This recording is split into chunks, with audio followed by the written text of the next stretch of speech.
नमस्कार दोस्तों, एक बार फिर से आप सभी का स्वागत है आपके अपने YouTube चैनल पर। आज की इस क्लास में सीटेट एग्ज़ाम 2022 के लिए ईवीएस का प्रैक्टिस सेट करने वाले हैं। वीडियो को शुरू से लेकर अंत तक देखिएगा। चैनल पर नए हैं, चैनल को सब्सक्राइब करके बेल नोटिफिकेशन बेल को ऑल पे प्रेस कर लीजिएगा।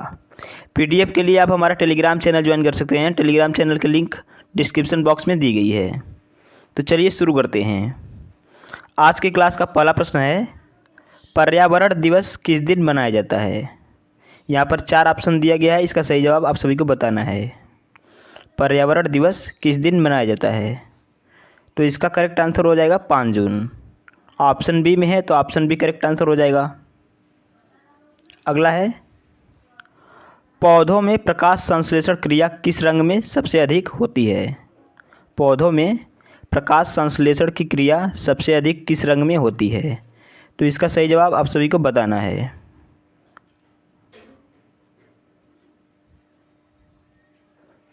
तो करेक्ट आंसर हो जाएगा इसका लाल रंग में। ऑप्शन सी करेक्ट आंसर हो जाएगा। अगला है, भिंडी में पाया जाता है phosphorus, vitamin A, vitamin C, ये सभी। इसका सही जवाब आप सभी को बताना है।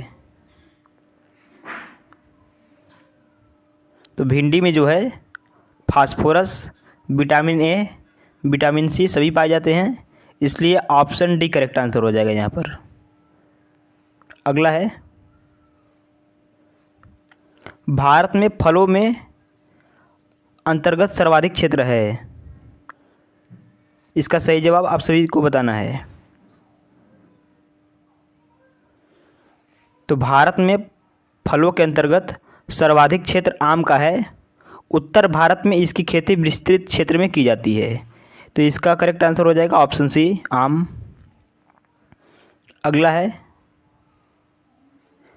पर्यावरण को बचाने के लिए चिपको आंदोलन का संबंध किस राज्य से है।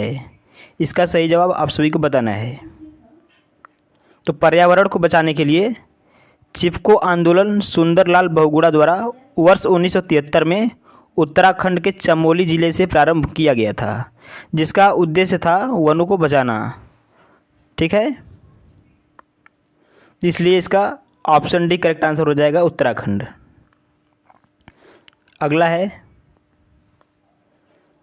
निम्नलिखित में से जैविक घटक है। यहाँ पर 4 ऑप्शन दिया गया है, इसका सही जवाब आप सभी को बताना है। निम्नलिखित में से जैविक घटक है, तो करेक्ट आंसर हो जाएगा इसका ऑप्शन ए पादप। पादप एक जैविक घटक है क्योंकि इनमें उत्पादन क्षमता, जीवन संघर्ष से वंशानुगत विभिन्नताएं आदि गुण पाए जाते हैं, तो ऑप्शन ए करेक्ट आंसर हो जाएगा। अगला है, कौन रासायनिक उर्वरक का उदाहरण नहीं है। यूरिया, पोटास, फास्फेट, कंपोस्ट, तो करेक्ट आंसर हो जाएगा कंपोस्ट। यूरिया, पोटास तथा फास्फेट रासायनिक उर्वरक से निर्मित हैं, जबकि कंपोस्ट को कूड़े से तैयार किया जाता है। इसे मिश्रित खाद के नाम से भी जाना जाता है। ठीक है, तो ऑप्शन डी इसका करेक्ट आंसर हो जाएगा कंपोस्ट। अगला है, हमारे पर्यावरण में किस गैस का सबसे अधिक सांद्रण है। ऑक्सीजन का, कार्बन डाइऑक्साइड का, हाइड्रोजन का, नाइट्रोजन का। इसका सही जवाब आप सभी को बताना है। हमारे पर्यावरण में किस गैस की सांद्रता सबसे अधिक है, सांद्रण सबसे अधिक है। इसका सही जवाब आप सभी देने का प्रयास करेंगे।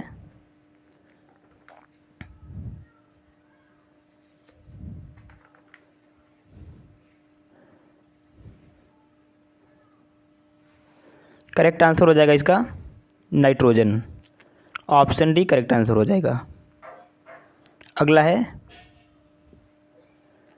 निम्नलिखित में कौन अम्ल वर्षा का बृहद प्रदूषक है। Sulphur dioxide, carbon dioxide, carbon monoxide, hydrogen peroxide. इसका सही जवाब आप सभी को बताना है। तो करेक्ट आंसर हो जाएगा यहाँ पर sulphur dioxide, SO2। Option A correct answer हो जाएगा। अगला है एनसीटीई का उद्देश्य है शिक्षालय खोलना, शिक्षालयों में शिक्षा स्तर बनाए रखना, शिक्षा में शोध को बढ़ावा देना, शिक्षालयों को अनुदान देना। यहाँ पर 4 ऑप्शन दिए गए हैं, इसका सही जवाब आप सभी को बताना है।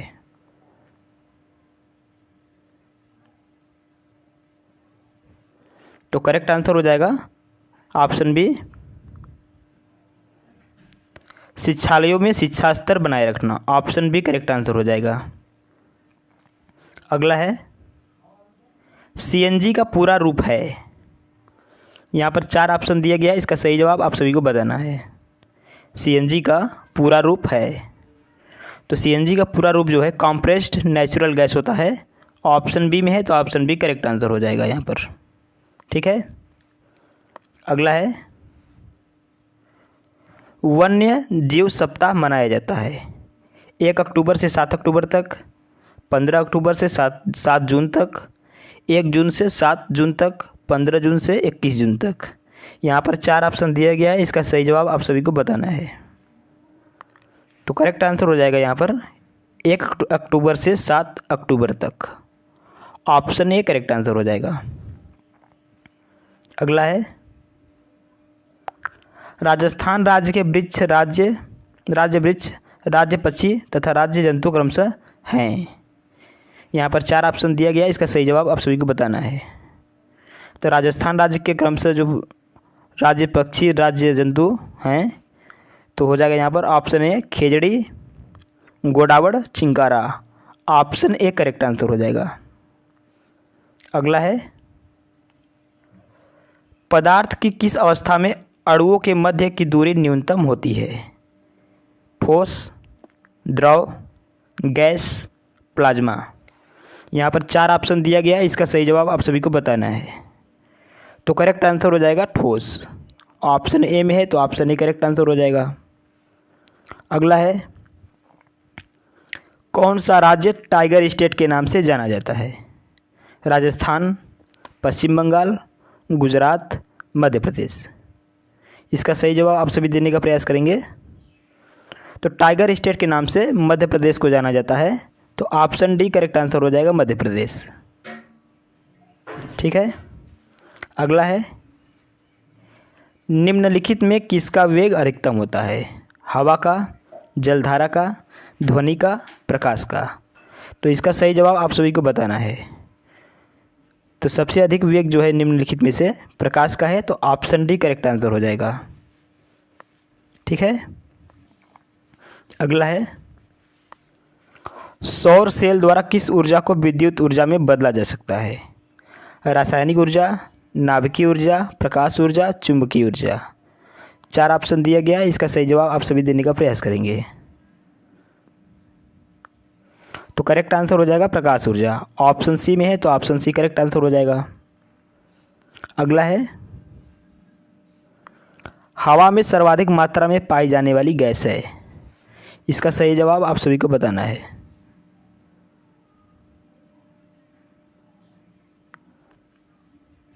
तो करेक्ट आंसर हो जाएगा यहाँ पर ऑप्शन डी नाइट्रोजन।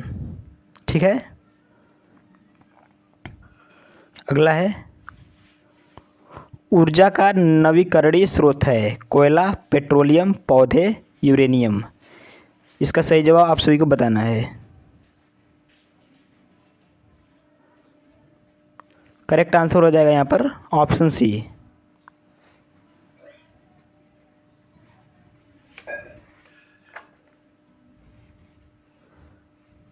अगला है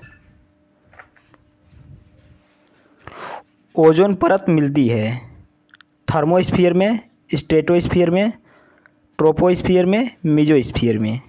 इसका सही जवाब आप सभी को बताना है।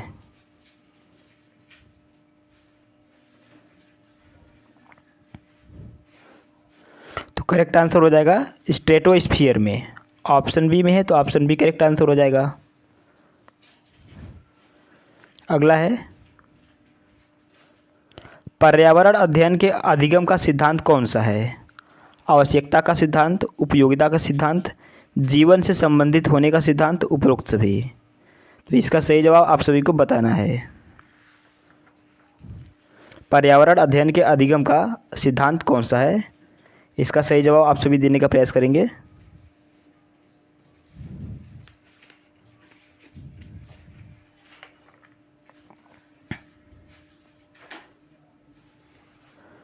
तो करेक्ट आंसर हो जाएगा यहाँ पर उपरोक्त सभी, अर्थात आवश्यकता का सिद्धांत, उपयोगिता का सिद्धांत, जीवन से संबंधित सिद्धांत, ये सभी करेक्ट हो जाएंगे, इसलिए ऑप्शन डी करेक्ट आंसर हो जाएगा।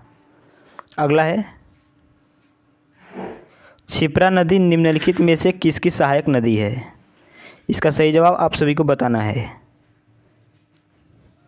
तो करेक्ट आंसर हो जाएगा चंबल नदी, ऑप्शन डी करेक्ट आंसर हो जाएगा। अगला है, प्रयोजना विधि में कितने मुख्य सोपान प्रयुक्त हैं? प्रयोजना विधि में कितने मुख्य सोपान प्रयुक्त हैं? इसका सही जवाब आप सभी को बताना है। तो करेक्ट आंसर हो जाएगा 6, ऑप्शन डी में है, तो ऑप्शन डी करेक्ट आंसर हो जाएगा। अगला है, छोटी कक्षाओं में पर्यावरण अध्ययन विषय में रुचि उत्पन्न करने के लिए पढ़ाने का तरीका होना चाहिए। आगमन, मनोरंजन एवं खेल संबंधी, रटने का, निगमन का। यहाँ पर 4 ऑप्शन दिया गया है, इसका सही जवाब आप सभी को बताना है। तो छोटी कक्षाओं में पर्यावरण अध्ययन विषय में रुचि उत्पन्न करने के लिए पढ़ाने का जो सही तरीका है मनोरंजन एवं खेल से संबंधित है, तो ऑप्शन बी करेक्ट आंसर हो जाएगा यहाँ पर। ठीक है। अगला है, विशिष्ट से सामान्य का सिद्धांत निम्न में से किसमें प्रयोग होता है? विश्लेषण विधि में, स्वतः शोध विधि में, संश्लेषण विधि में, आगमन विधि में। 4 ऑप्शन दिया गया है, इसका सही जवाब आप सभी को बताना है। तो विशिष्ट से सामान्य का सिद्धांत आगमन विधि में प्रयोग होता है, तो ऑप्शन डी करेक्ट आंसर हो जाएगा। अगला है, कौन सी प्रक्षेपित सामग्री है? बुलेटिन बोर्ड, OHP, प्रतिमान, फ्लैनल बोर्ड। 4 ऑप्शन दिया गया है, इसका सही जवाब आप सभी को बताना है। तो करेक्ट आंसर हो जाएगा OHP, ऑप्शन बी में है, तो ऑप्शन बी करेक्ट आंसर हो जाएगा। अगला है, अच्छे प्रश्न पत्र की क्या विशेषता है? वैधता, विश्वसनीयता, ए व बी दोनों, व्यापकता, विस्तृत। तो 4 ऑप्शन दिए गए हैं, इसका सही जवाब आप सभी को बताना है। तो अच्छे प्रश्न पत्र की जो विशेषता होती है उसमें वैधता भी होती है और विश्वसनीयता भी होती है, तो ऑप्शन सी करेक्ट आंसर हो जाएगा, ए और बी दोनों। अगला है,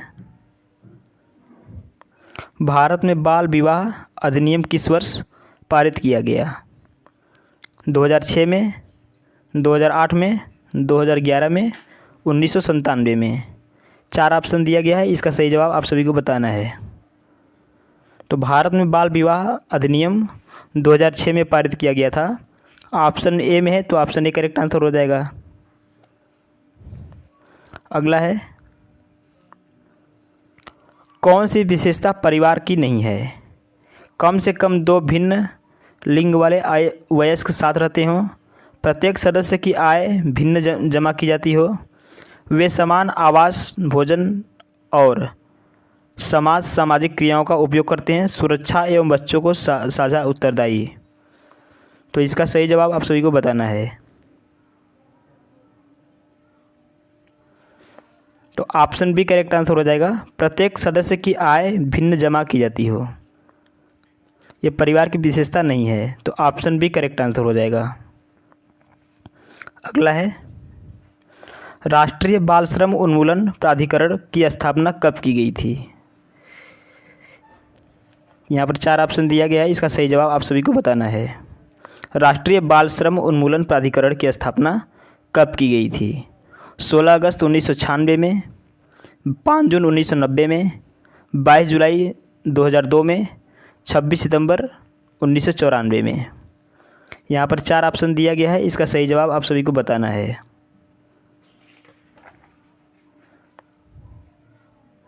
तो राष्ट्रीय बाल श्रम उन्मूलन प्राधिकरण की स्थापना चाइल्ड लेबर पॉलिसी 1987 के अंतर्गत 26 सितंबर 1994 को की गई थी।